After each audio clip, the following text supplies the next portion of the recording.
রহমতুল্লাহ। আজকে আমি আলোচনা ব্রিটিশ সংবিধানে আমাদের 2024-25 ব্যাচের স্টুডেন্টদের জন্য ভিডিও লিঙ্কটা করা হলো। কেন কেন বলা হয় রাজা কোনো অন্যায় করতে পারে না? Why it is say that the king can do no wrong. এটা একটা আনসারটা দিব ব্রিটিশ কনস্টিটিউশন অনুযায়ী। মানে কোনো মানুষই অ্যাকচুয়ালি ন্যায় অন্যায়ের ঊর্ধ্বে নয়, সকল মানুষ ভুল করে, এটি মানুষের স্বভাবজাত প্রবৃত্তি।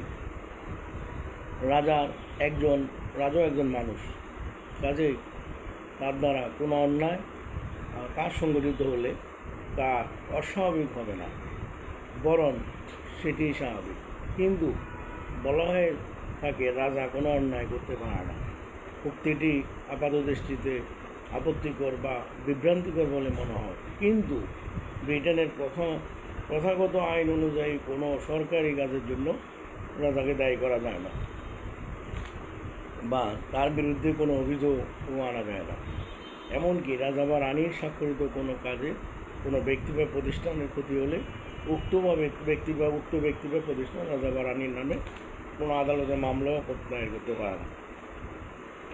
এর ফলে কারণ হলো ব্রিটেনের প্রত্যেক মন্ত্রী বিভিন্ন বিভাগীয় প্রধান হিসাবে দায়িত্ব পালন করেন, তার সাথে জুনিয়র মন্ত্রীও থাকেন।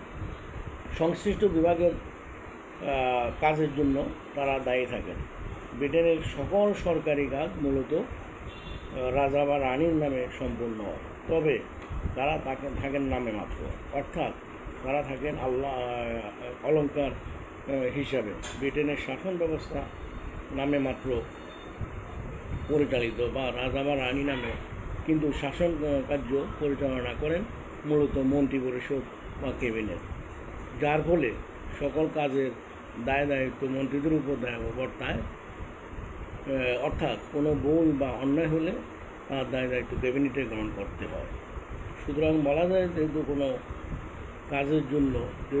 কাজের জন্য রাজা বা রানীর কোনো দায় নেই, সেহেতু তারা কোনো অন্যায় করেন না। উপসংহারে বলা যায় এই বিশ্বের বহু দেশ থেকে রাজতন্ত্র বিলুপ্ত হয়েছে, কিন্তু ব্রিটেনের মতো শিক্ষা, সাহিত্য, অর্থ, শিল্প সহ নানা দিক দিয়ে উন্নত একটি দেশে রাজতন্ত্র মহিমায় টিকে রয়েছে।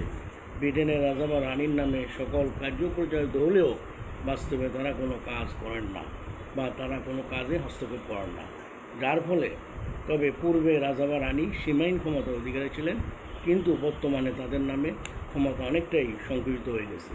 সেজন্য বলা হয় যে রাজা কোনো অন্যায় করে না, মানে the king can do no wrong.